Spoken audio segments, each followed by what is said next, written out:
الحمد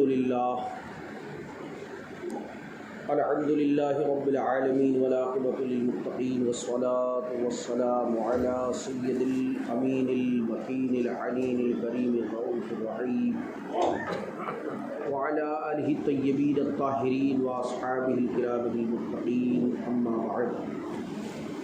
قال اللہ تبارک وتعالی فی القرآن المجید والفرقان الحمید كما ورد في سورة البقرة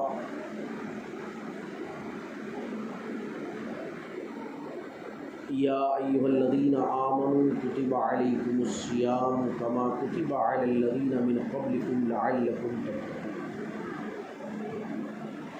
وقال الله تبارك وتعالى في سورة التوبة والذين يكنزون الذهب والفضة ولا ينفقونها في سبيل الله فبشرهم بعذاب أليم۔ وقال الله تبارك وتعالى في سورة الواقعة إنه لقرآن كريم۔ وقال سيدنا رسول الله صلى الله عليه وسلم من صام رمضان ایمانا واحتسابا قد غفر له ما تقدم من ذنبه، او كما قال آمنت بالله صدق الله البصير القدير وصدق رشيد النذير والحمد لله رب العالمين۔ معزز عاشقان مصطفیٰ، غلامان مجتبی، فرزندان اسلام و رضاداران حسین، السلام علیکم ورحمۃ اللہ وبرکاتہ۔ سب سے پہلے اہل سنت کے قدیم دستور کے مطابق اپنی اور ساری کائنات کے مرکز عقیدت حضور نیر تابہ روشن درخشاں روح فدا جناب محمد رسول اللہ صلی اللہ تعالی علیہ وسلم کی مقدس بابرکت بعظمت بارگاہ میں ہدیہ درود و سلام کی ڈالیاں پیش کریں۔ اللہم صلی علی سیدنا کریمنا شفیعنا نبینا مولانا محمد کما تحب وترضى بہم صلی علیہ صلاۃ و سلام علیک یا سیدی یا سیدی یا سیدی یا مکی یا مدنی یا عربی یا قرشی یا ہاشمی یا مطلبی یا رسول اللہ صلی اللہ تعالی علیہ وسلم۔ حضرات گرامی، وقت بہت کم ہے ہمارے پاس، اور جبکہ اذان بھی میرا خیال ہے 3 منٹ قبل ہوئی ہے نا، 3-4 منٹ قبل، لیکن اس کے باوجود بھی مناسب یہی لگتا ہے کہ وقت کی کمی ہے، تو میں بغیر کسی تمہید کی اپنی گفتگو کا آغاز کروں گا، کیونکہ تمہید ہوگی تو 30 منٹ تمہید ہی میں نکل جائیں گے، اور جو نقطے کی بات ہے اس پر توجہ ویسے بھی کم رہتی ہے لوگوں کی۔ اب یہ جو مہینہ ہے یہ چونکہ بقایا جو گزشتہ مہینے گزرے ہیں ان کے جیسا نہیں، اور یہ بات ہم اور آپ ہم سبھی اس بات کو جانتے ہیں باخوبی۔ اب اس کو 2 لفظوں میں بیان کرنا ہو تو یوں کہیں گے کہ برکتوں سے ہے بھرا ہر روز و شب ہر صبح و شام، برکتوں سے ہے بھرا ہر روز و شب ہر صبح و شام، برکتوں سے ہے بھرا ہر روز و شب ہر صبح و شام، اس مہینے میں کلام اللہ اترا لا کلام، اس مہینے میں کلام اللہ اترا لا کلام۔ اور اس کا ایک ریزن اور بھی ہے، ایک تو ریزن یہ ہے کہ کلام الہی کا نزول ہوا ہے، اور دوسرے لفظوں میں یہ کہیں تو یوں کہہ سکتے ہیں کہ اس لیے ہے مومنو ماہ مبارک، اس کا نام مبارک نام ہے نا رمضان۔ بعض لوگ حروف عام میں کیا کہتے ہیں؟ رمضان، رمضان نہیں ہے، رمضان، میم پر زبر ہے۔ مجھے اس بات کی بڑی حیرت ہوتی ہے کہ پرائمری پاٹھشالہ میں بھی جب بچے جاتے ہیں تو 1-2 سال میں کچھ سیکھ لیتے ہیں، 1400 سال گزر گئے کچھ سیکھ ہی نہیں پائے۔ اسی طرح سے سلام جب کیا جاتا ہے تو سلام کے جواب میں بھی میں دیکھتا ہوں اکثر لوگ وعلیکم السلام کہتے ہیں، میم پر زبر لگاتے ہیں، میم پر پیش ہے، وعلیکم السلام، میم پر کیا ہے؟ پیش ہے تو میم پر زبر لگاتے 1400 سال کی ٹریننگ کے بعد، لمبی ٹریننگ ہو گئی، 1400 سالہ زمانہ گزر گیا ہے۔ بہرحال اب یہ مبارک مہینہ ملا ہے تو اس میں کم از کم کچھ نہ کچھ تو سیکھ ہی لیں گے انشاءاللہ۔ انشاءاللہ کی بھی آواز بڑی دھیمی ہے، مطلب سب کا جو ہے مشترک فیصلہ نہیں ہے، کچھ سوچتے ہیں چلو ٹھیک ہے، کچھ سوچتے ہیں بس ہو گیا جلدی ہو جائے ٹائم اور فٹافٹ۔ ابھی آگے اس میں وہ مضمون بھی میں جوائنٹ کر کے کلیئر کر دوں گا، بات تو بڑی طویل ہے اور تقریر میری سننے کے لیے کم سے کم 5-6 گھنٹے لگتے ہیں، جو جمعہ میں تو غیر ممکن ہے۔ اسٹیج پر شاید کبھی مل جائے موقع، 2 گھنٹے 3 گھنٹے کا تو مل جاتا ہے، 5-6 گھنٹے کا تو وہاں بھی نہیں ملتا، اور جمعہ میں تو غیر ممکن بات ہے، یہ ہو ہی نہیں سکتا، ناممکن ہے۔ تو بہرحال وہ جو بات شاعر نے کہی ہے کہ برکتوں سے ہے بھرا ہر روز و شب ہر صبح و شام، اس لیے ہے مومنوں ماہ مبارک اس کا نام۔ اور ان دنوں میں دعائیں نیک ہوتی ہیں قبول، یہ آپ نے بھی سنا، ان دنوں میں دعائیں نیک ہوتی ہیں قبول، تو ہمیں کیا کرنا ہے؟ ان دنوں میں دعائیں نیک ہوتی ہیں قبول، تو ان دنوں میں تمہیں توبہ مناسب ہے مدام، یہ مناسب ہے کہ ان دنوں میں توبہ استغفار زیادہ سے زیادہ کیا جائے۔ اب کیسے کیا جائے؟ کہ ادھر توبہ کرتے جائیں اور ادھر گناہ کرتے جائیں تو توبہ ہوگی؟ بھائی جیسے مالدار بننے کے لیے 2 چیزیں ضروری ہیں، کمپلسری ہیں، اگر دونوں میں سے ایک بھی نہ کی تو کبھی انسان مالدار نہیں بن سکتا، اور مالدار سب بننا چاہتے ہیں۔ دنیا کے اندر ایسا کوئی فرد واحد نہیں ملے گا جو یہ کہے کہ مجھے مال و زر نہیں چاہیے، ہر شخص کو طلب ہے۔ اب وہ 2 چیزیں کیا ہیں؟ ایک تو ہے مال حاصل کرنا، مال کمانا، اور دوسرا ہے کمائے ہوئے مال کو بچانا، سیو کر کے رکھنا۔ اگر کمائیں گے نہیں تو آئے گا نہیں، اور اگر آ گیا اور اس کو بچایا نہیں، سب اڑا ڈالا، تو کبھی مالدار ہو نہیں سکتا۔ تو اسی طرح سے توبہ کے جو تقاضے ہیں وہ کیا ہے کہ ایک تو استغفار کیا جائے اللہ کی بارگاہ میں، اللہ کی بارگاہ میں استغفار کیا جائے، اور دوسرا یہ کہ گناہوں سے بچتے رہیں، یعنی جس گناہ سے ہم نے توبہ کی، فار دا ایگزامپل ہم نے اس گناہ سے توبہ کی کہ مولا ہم نے بڑی نمازیں چھوڑی، یہ ہماری غلطی تھی، ہماری کمی تھی، ہم تیری بارگاہ میں حاضر ہو گئے، تیری بارگاہ میں رجوع کرتے ہیں، رجوع اللہ کرتے ہیں، مولا اب ہماری کبھی نماز قضا اب نہیں ہونا چاہیے۔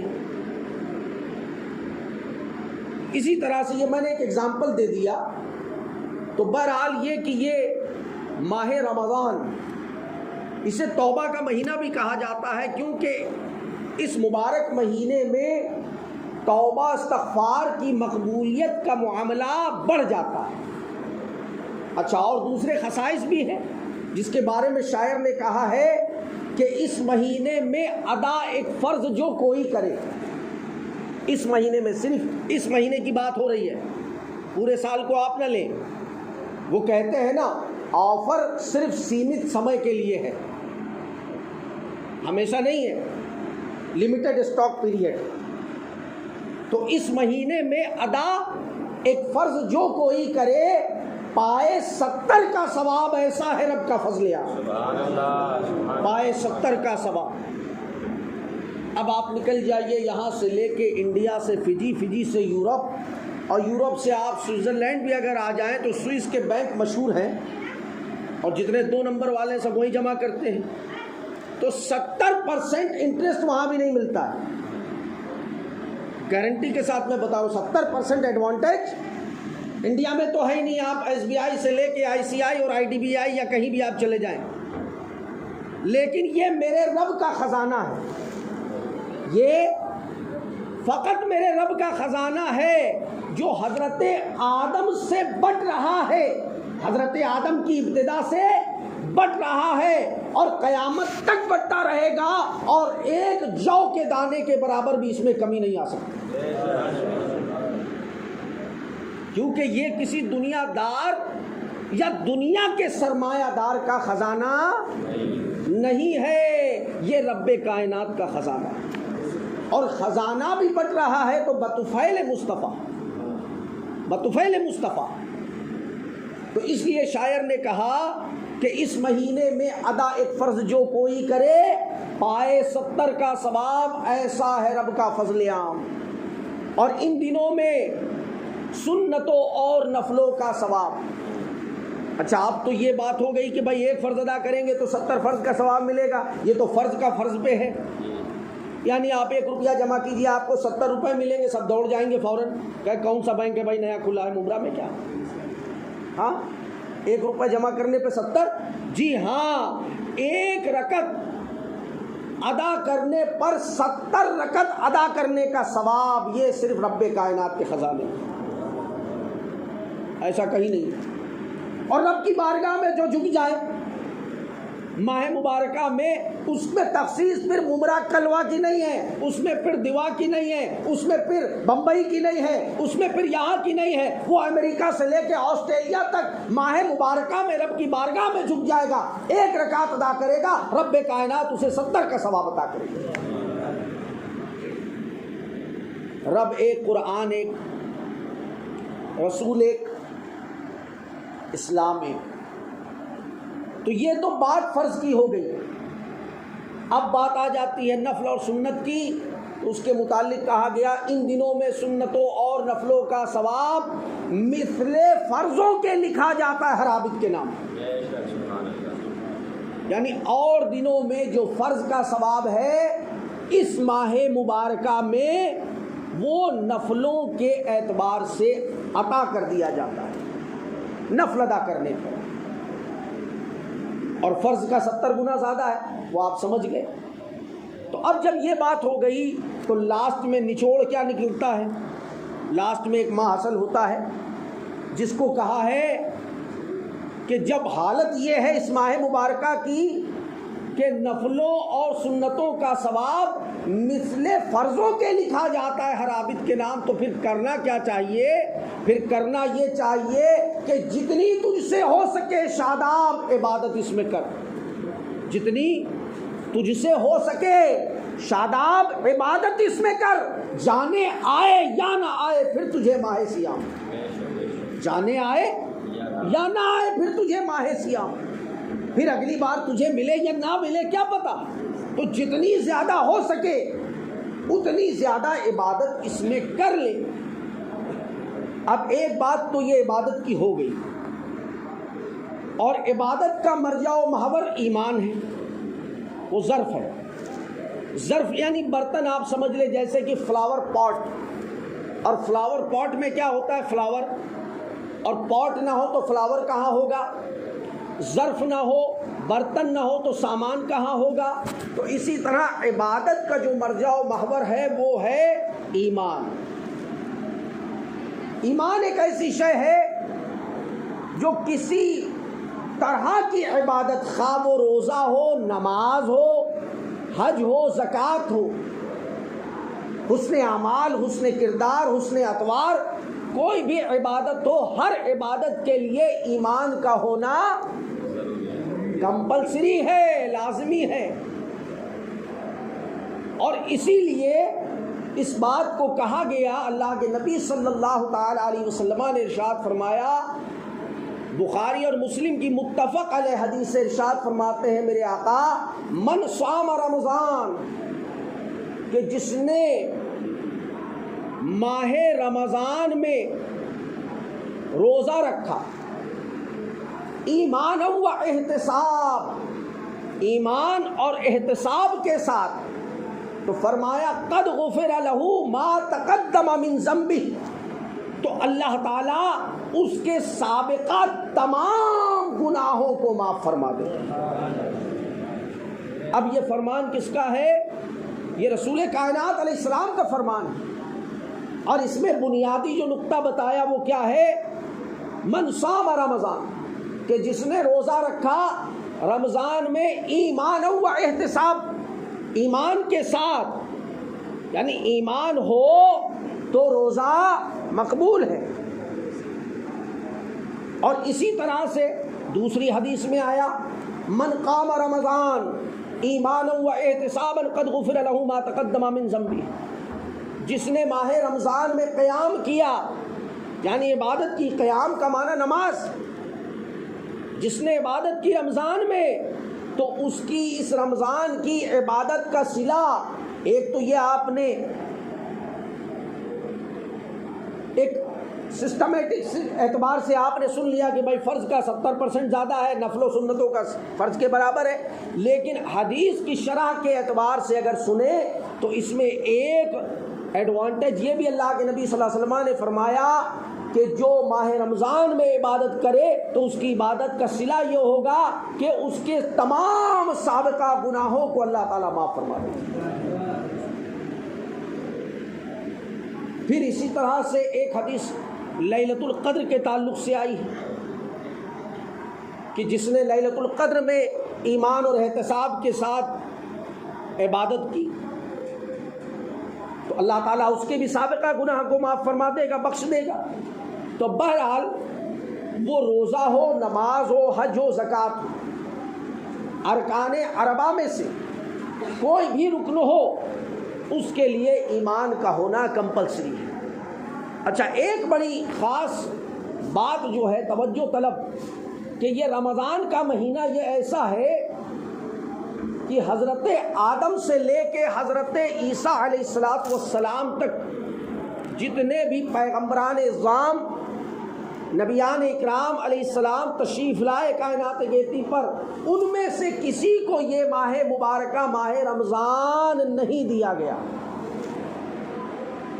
روزے تو ہوئے، آپ بارہا سنتے آئے کہ روزے الگ الگ جہت کے اعتبار سے فرض تھے، جیسا کہ قرآن مقدسہ میں ارشاد فرمایا گیا سورہ بقرہ میں پارہ نمبر 2 سورہ البقرہ کی آیت نمبر 183 میں فرمایا یا ایھا الذین آمنوا کتب علیکم الصیام، اے ایمان والو تم پر روزے فرض کیے گئے، کما کتب علی الذین من قبلکم، جیسے کہ تم سے پہلوں پر فرض کیے گئے۔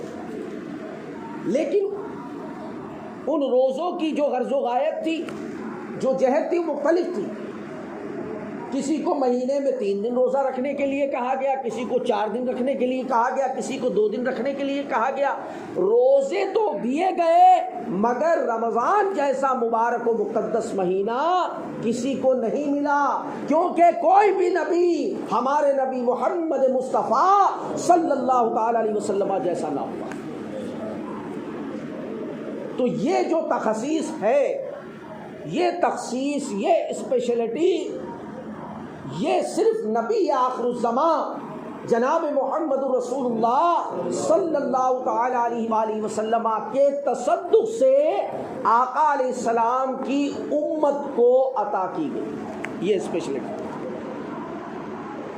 اب اسی سے جو 2-4 باتیں نکلتی ہیں وہ میں آپ کے سامنے اور رکھ دیتا ہوں کہ ایک تو جو خاص فضائل و برکات ہیں ماہ مبارکہ کی، وہ جو کلام کے پہلے شعر میں میں نے کہا تھا کہ اس مہینے میں کلام اللہ اترا لا کلام، کہ اس مہینے میں قرآن مقدس کو نازل کیا گیا، تو یہ مہینہ تمام مہینوں سے افضل ہو گیا، تمام مہینوں سے افضل ہو گیا۔ اس پر بھی حدیث ہے، جامع ترمذی میں آئی ہے، سنن ابو داؤد شریف میں آئی ہے۔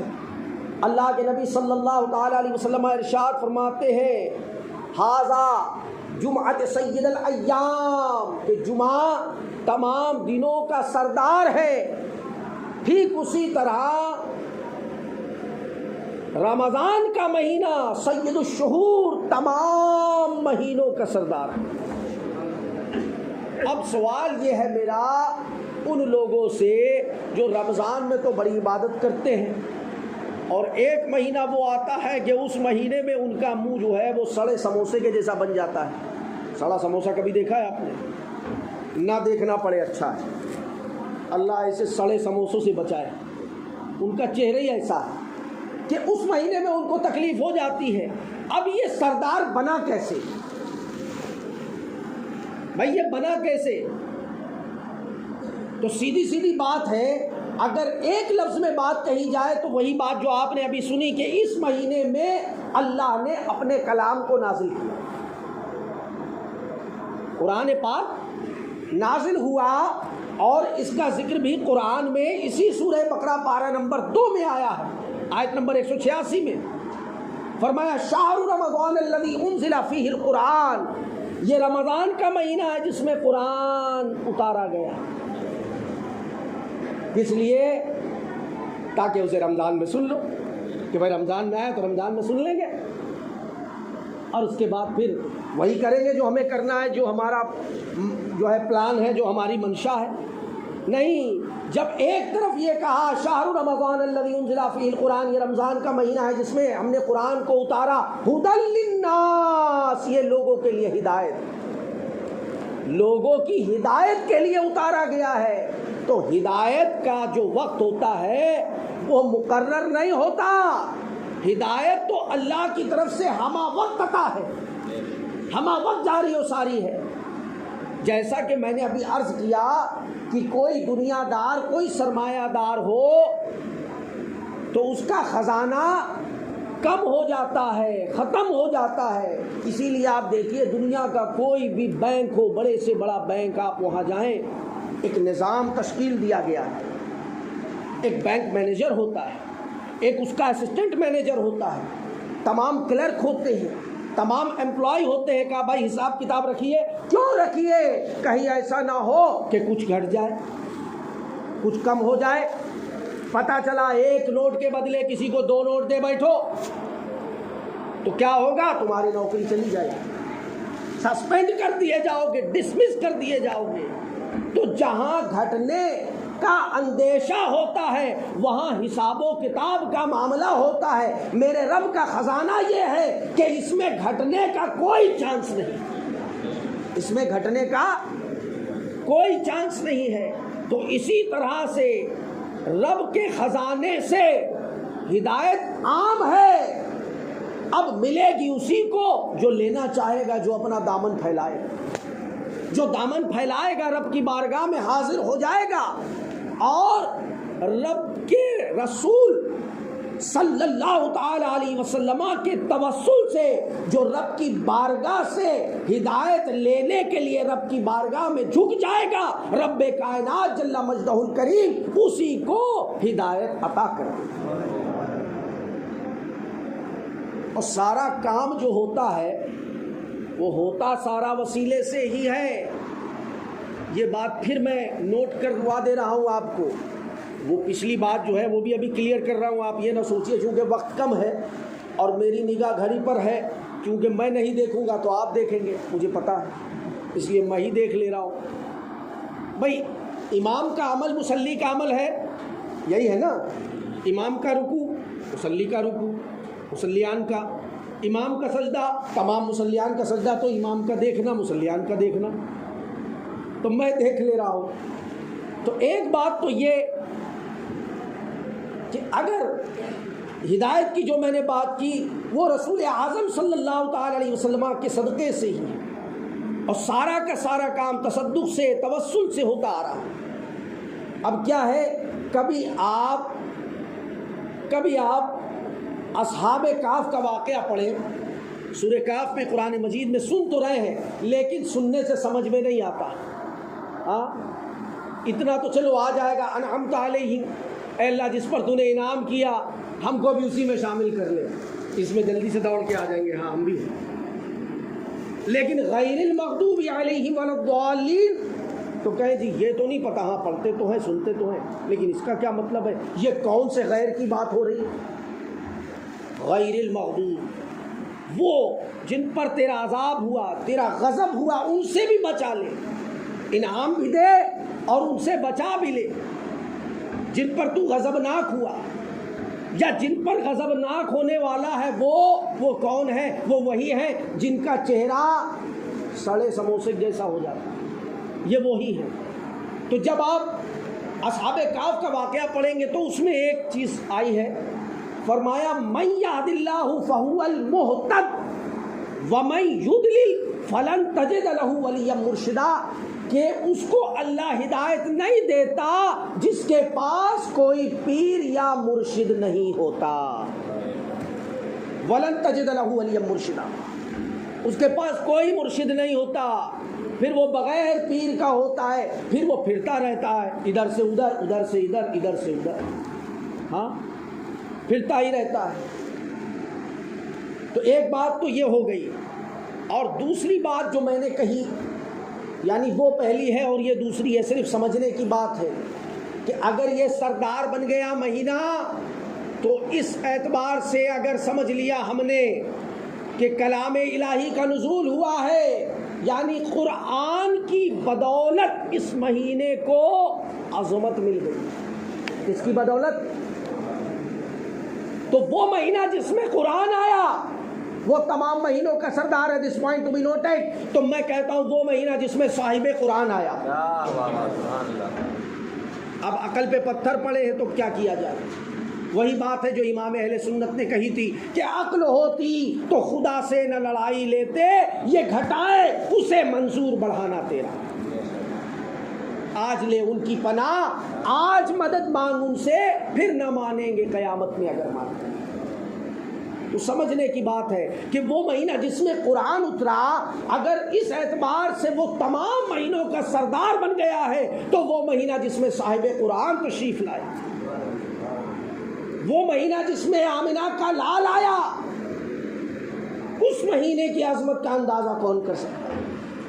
اس لیے میں کہتا ہوں ٹھیک ہے، چونکہ حدیث کی بات ہے، جمعہ تمام دنوں کا سردار ہے، لیکن اس کی شرح میں اگر آپ پڑھیں گے حضرت عبداللہ ابن عباس کی تفسیر کہ جمعہ سردار کیوں بنا، وہ اس کی تفسیر میں آپ جائیں گے کہ یہ خلق آدم، یہ حضرت آدم کی تخلیق ہے. تو میں کہتا ہوں حضرت آدم علیہ السلام کو کس کے توسل سے پیدا کیا گیا؟ بات گھما پھرا کے وہیں آئے گی، آپ ادھر سے چلو یا ادھر سے چلو، لیکن وہ کہا ہے نا امام اہل سنت نے، وہی ہے اول، وہی ہے آخر، وہی ہے ظاہر، وہی ہے باطن، اسی کے جلوے اسی سے ملنے، اسی کی جانب ہی بڑھے. وہ قصیدہ معراجیہ کا شعر ہے نا، تو وہی ہے اول، وہی ہے آخر.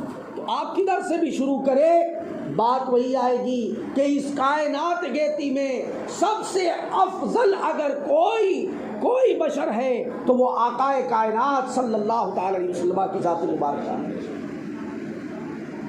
اور یہ بات بہت پہلے ہوئی تھی، لیکن بعض لوگوں نے 1856 میں جب یہ بات آئی تو کہا، بعض لوگ کہہ دیے کہ جی ہم اس بات کو نہیں تسلیم کرتے ہیں.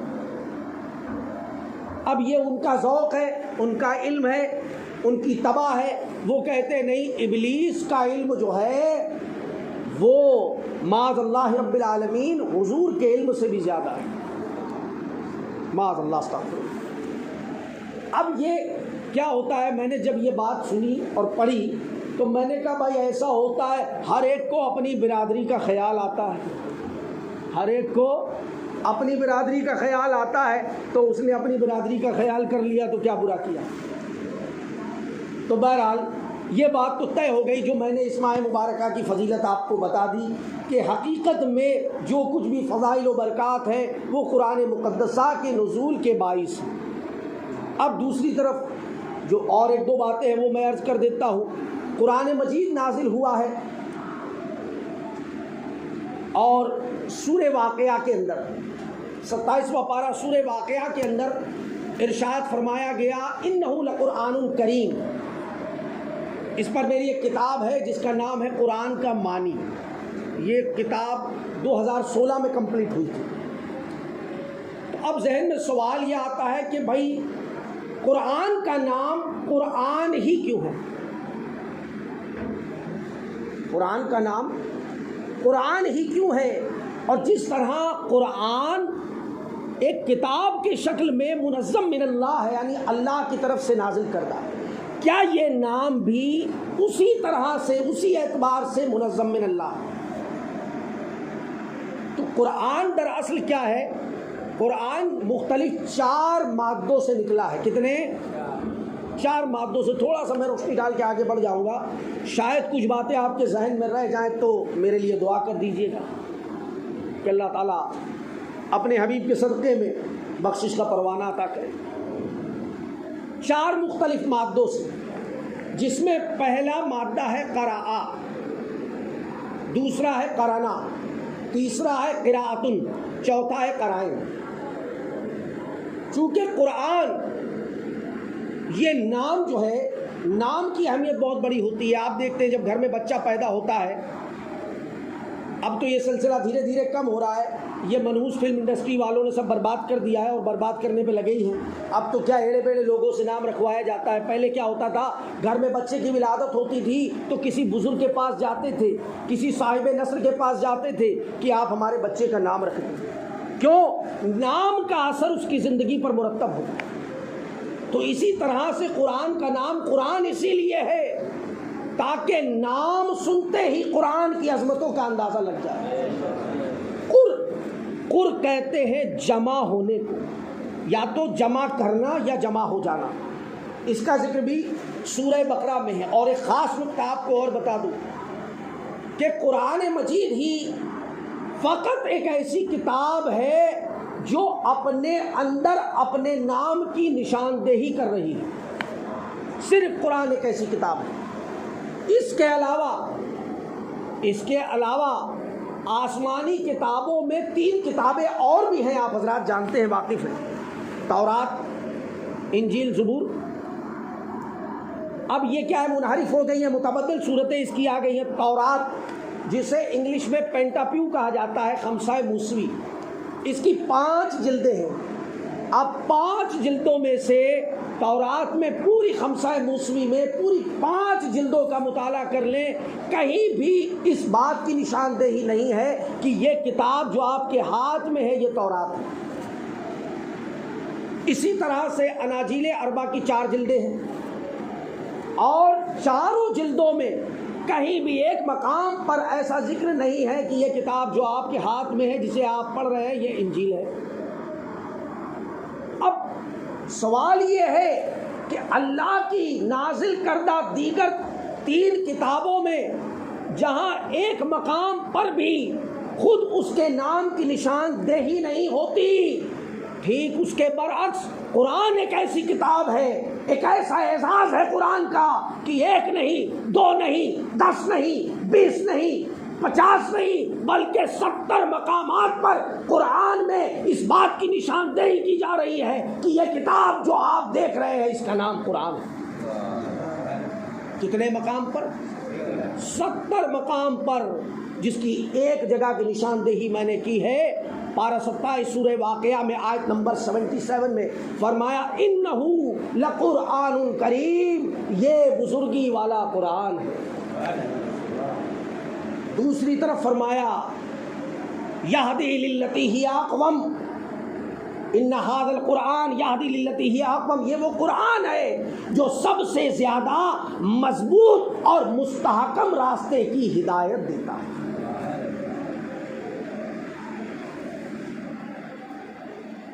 تو قرآن ایک ایسی کتاب ہے جس کی عظمتوں کا احاطہ کوئی بھی فرد بشر نہیں لگا سکتا۔ ایک تو یہ بات ہو گئی۔ اب آگے چلتے ہیں ہم، تو آگے سورہ توبہ کی ایک آیت نمبر 34 ہے جس کا میں نے تلاوت کرنے کا شرف حاصل کیا۔ اس کا ترجمہ بھی آپ کے سامنے رکھ دیتے ہیں کیونکہ یہ تو عبادت کا خصوصی مہینہ ہے ہی۔ اب اس میں روزہ بھی ہے اور نماز تو 12 مہینے ہیں، اور روزے کے ساتھ ساتھ زکوٰۃ۔ حالانکہ زکوٰۃ کا خصوصی جو تعلق ہے وہ ماہ رمضان سے نہیں، لیکن اب بعض لوگ یہ سمجھتے ہیں کہ بھائی اس میں ثواب زیادہ ہے اس مہینے میں، اس لیے ہم اس مہینے سے ہی اپنا حساب رکھیں گے، رمضان ٹو رمضان، تو وہ بھی ٹھیک ہے، لیکن ایسا نہیں۔ اگر کوئی ایڈوانس میں نکال دے تو کوئی پرابلم نہیں ہے۔ رمضان میں اگر ایڈوانس میں نکال دے، اس کا سال ختم ہو رہا ہے، مان لیجئے ذی الحجہ میں یا محرم میں، لیکن وہ رمضان میں پہلے ہی زکوٰۃ نکال دیتا ہے اور لکھ لیتا ہے اپنے پاس، تو کوئی مذائقہ نہیں ہے۔ لیکن یہ کہ وہ زکوٰۃ نکالے، اللہ کی راہ میں مال خرچ کرے۔ آج کے جیسا نہیں کہ گھر میں 32 انچ کا ٹی وی لا کے رکھ دیا، لیکن بات جب آئی کہ ہم پہ زکوٰۃ فرضی نہیں۔ تو سورہ توبہ میں اس کے تعلق سے باقاعدہ کھل کر وضاحت آئی ہے، فرمایا والذین یکنزون الذھب والفضة ولا ينفقونها فی سبیل اللہ، وہ لوگ جو مال کو جمع کرتے ہیں، وہ لوگ جو مال کو جمع کرتے ہیں اور اللہ کی راہ میں خرچ نہیں کرتے، ولا ينفقونها فی سبیل اللہ، اللہ کی راہ میں نہیں دیتے، تو فبشرہم بعذاب علیم، ان کو دردناک عذاب کی بشارت دے دو۔ صرف عذاب کی نہیں، دردناک۔ اب میں کہتا ہوں وہ دردناک چھوڑیے، یہاں آدھا گھنٹہ دھوپ میں کھڑے ہو جائیں یہی درد برداشت کر لیں تو بڑی بات ہے، نہیں ہوگا نا، کیونکہ ہم لوگ کمزور ہیں، ناتواں ہیں، اپنے سے کام برداشت ہونے کا۔ لیکن آج ہمارا حال یہ ہے، میں جو بات ہے وہ کلیئر کر رہا ہوں کہ آج جب ہم رب کی بارگاہ میں حاضر ہوتے ہیں اور رب سے لینے کی بات ہوتی ہے تو باری تعالیٰ چال میں کب تک رہیں گے، مولا تو کرم فرما دے، بلڈنگ میں مکان ہو جائے، بلڈنگ میں مکان ہو جائے۔ اب بلڈنگ کا مکان کتنے میں آتا ہے؟ 100 200 500 روپے میں نہیں۔ جب لینے کی بات آئی رب کی بارگاہ سے تو لاکھوں کا، اور اس سے بہتر ہو جائے تو ممبئی میں چلے جائیں، گھاٹ کو پر کراس کر کے پہنچ جائیں آگے، اور T M C B M C میں چلے جائیں۔ تو جب لینے کی بات آئی تو ہم لاکھوں کروڑوں میں مانتے ہیں، اور جب دینے کی بات آئی تو کہتے ہیں اچھا ٹھیک ہے چلو 50 روپے میرے بھی لکھ لو بھائی۔ بولو یہ ہے یا نہیں آج کے زمانے میں، یا میں غلط کمنٹ کر رہا ہوں؟ اور کیا فرمایا 30ویں پارے پہ اب آ جائیے، 30ویں پہ معاملہ ختم ہوتا ہے نا۔ ابھی کتنے پارے ہوئے؟ ہاں 10 ہو گئے، لیکن ہمارا آج ہی شروع بھی ہوا ہے اور آج ہی ختم بھی ہو رہا ہے، 30واں بھی ہو رہا ہے۔ کیا فرمایا؟ الذی جمع مالہ وعددہ یحسب ان مالہ اخلدہ۔ اب ہمارے معاشرے کی سب سے بڑی پرابلم یہ ہے کہ لوگوں کو عربی نہیں آتی، اور سن کے یاد بھی نہیں کرتے کہ چلو سن کے تھوڑا تھوڑا یاد کر لے۔ حالانکہ دیکھیں سن کے لوگ گانے یاد کر لیتے ہیں، سن کے لوگ سیریل یاد کر لیتے ہیں، سن کے لوگ ادھر ادھر کی فالتو باتیں یاد کر لیتے ہیں، محاورے یاد کر لیتے ہیں، کہاوتیں یاد کر لیتے ہیں، لیکن سن کے قرآن یاد نہیں ہوتا۔ کتنی بری بات ہے۔ فرمایا الذی جمع مالہ وعددہ، وہ لوگ جو مال جمع کرتے ہیں۔ پھر 30ویں پارے میں ذکر آیا یحسب ان مالہ اخلدہ، اور گن کے رکھتے ہیں، گن کے رکھتے ہیں نا۔ قرآن نے وضاحت کی ہے کھول کے، بھائی وہ تو سب کے بارے میں جانتا ہے نا، واللہ خبیر بما تعملون، کہ اللہ کو تمہارے کاموں کی خبر ہے، سب کے کاموں کی خبر ہے، میری جیب میں کیا ہے، آپ کی جیب میں کیا ہے، حافظ صاحب کی جیب میں کیا ہے، سب کی جیب کا حال اس کو معلوم ہے۔ تو فرمایا الذی جمع مالہ وعددہ یحسب ان مالہ اخلدہ کلا لینبذن فی الحطمہ، اسے پتہ نہیں ہے کہ اسے روندنے والی میں ڈالا جائے گا۔ کلا لینبذن فی الحطمہ وما ادراک ما الحطمہ، تم نے جانا کیا یہ روندنے والی ہے کیا؟ نار اللہ الموقدہ، یہ وہ بھڑکتی ہوئی آگ ہے جسے ہم نے سالوں پہلے سے بھڑکا رکھا ہے۔ وہ ایندھن لگا کے، لکڑی لگا کے، جیسے چولہے میں بھڑکاتے ہیں نا آپ کو کہ بھائی ایک لکڑی اور لگاؤ، اب تو گیس کا زمانہ ہے، تو یہ وہ آگ بھڑکا دی ہے اللہ نے، کس کے لیے؟ ان لوگوں کے لیے جو جمع کر کے رکھ رہے، مگر اللہ کی راہ میں۔ اور ایک خاص نقطہ آپ کو بتا دوں اگر آپ کی اجازت ہو تو، یہ زکوٰۃ اور روزے اور رمضان سے متعلق ہے کہ عبادت تو روزہ بھی ہے، نماز بھی ہے، حج بھی ہے، زکوٰۃ بھی ہے، مگر وہ انعام اللہ نے جو زکوٰۃ ادا کرنے والوں کو دیا، وہ نماز پڑھنے والوں کو اور حج کرنے والوں کو، روزہ رکھنے والوں کے نصیب میں نہیں ملا ہے۔ حضرت ابوبکر صدیق رضی اللہ تعالیٰ عنہ کا واقعہ آپ نے سنا ہوگا کہ حضور نے فرمایا کہ کون ہے جو اللہ کی راہ میں خرچ کرے؟ سیدنا صدیق اکبر سب کچھ لے کے آ گئے، گٹری میں باندھ کے، گھر کی جھاڑو تھی وہ بھی لے کر آ گئے۔ یہ واقعہ سنا ہے نا، لیکن اس کا رزلٹ کیا ہے وہ سنا ہے کبھی؟ آج سن لو۔ سب کچھ لے کے آ گئے، اللہ کے نبی صلی اللہ علیہ وسلم ارشاد فرماتے ہیں ابوبکر گھر میں کیا چھوڑ کر آئے؟ کہا گھر میں اللہ اس کے رسول کے ذکر کو چھوڑ آیا ہوں۔ یہاں تک ریلیمنٹ ہے جو آپ نے سنا ہے۔ کہا ٹھیک ہے، اس کے بعد کیا ہوا؟ اس کے بعد وہ ہوا جو کوئی سوچ بھی نہیں سکتا ہے۔ 35 کروڑ کلمہ پڑھنے والے بھارت کے لوگ بھی نہیں سوچ سکتے. بس اتنی بات ہوئی کہ گھر میں اللہ اور اس کے رسول کے ذکر کو چھوڑ آیا ہوں. یہ جملہ اللہ کو اتنا پسند آیا، حکم دیا جبریل فوراً جا اور میرے رسول سے کہنا کہ اللہ نے ابو بکر کو سلام بھیجا ہے. آپ بتائیں کہ ابو بکر صدیق نے نمازیں نہیں پڑھی تھی؟ ان سے زیادہ نماز پڑھنے والا کون ہے؟ انہوں نے جہاد نہیں کیا؟ ان سے زیادہ جہاد کرنے والا کون؟ انہوں نے روزے نہیں رکھے؟ ان سے بڑھ کر روزے رکھنے والا کون؟ مگر نصیب کا وہ ستارہ جو اللہ کی راہ میں مال خرچ کرنے کی بدولت چمکا، وہ کسی اور عبادت کے نتیجے میں نہ چمکا.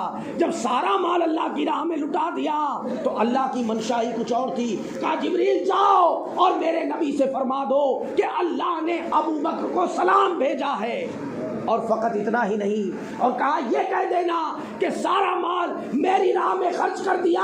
اب یہ پوچھو ابو بکر سے کہ سارا مال میری راہ میں لٹا کر وہ مجھ سے راضی ہے یا نہیں. سوچیں آپ، اللہ جو معبود ہے وہ عبد سے پوچھ رہا ہے مجھ سے راضی ہے یا نہیں.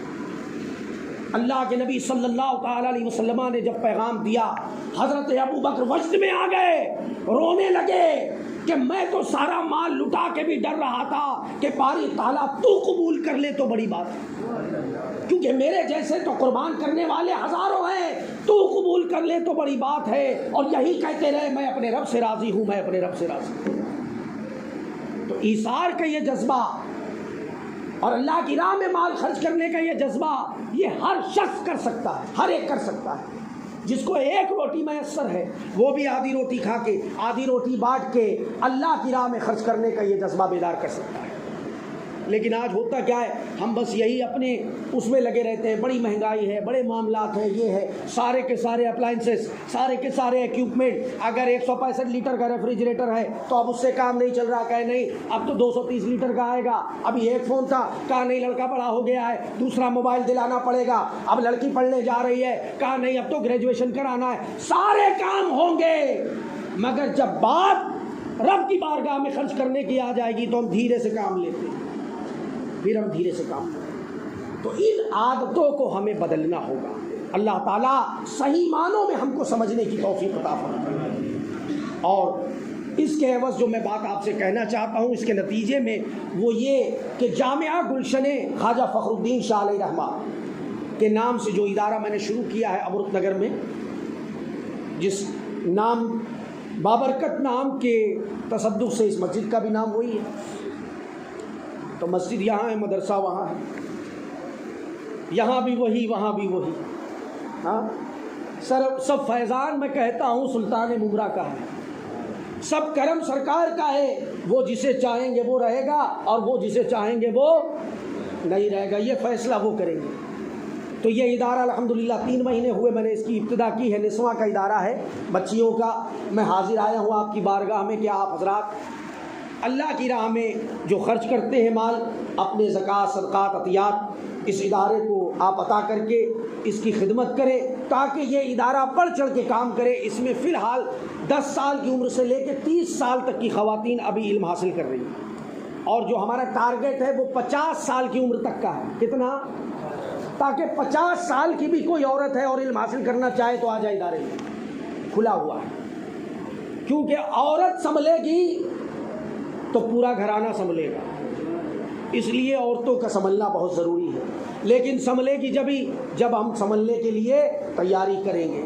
تو آپ حضرات نماز کے بعد جو حضرات رسید بنوانا چاہتے ہیں وہ رسید بنوا لیں، اور ابھی انشاءاللہ تعالی سلام پھرنے کے بعد آپ کے پاس رومال لایا جائے گا. جو ایسے ہی تعاون کرنا چاہتے ہیں اپنے اعتبار سے، کل ملا کے ہمیں دین کی خدمت کرنی ہے اور ہمیں دین کا کام کرنا ہے.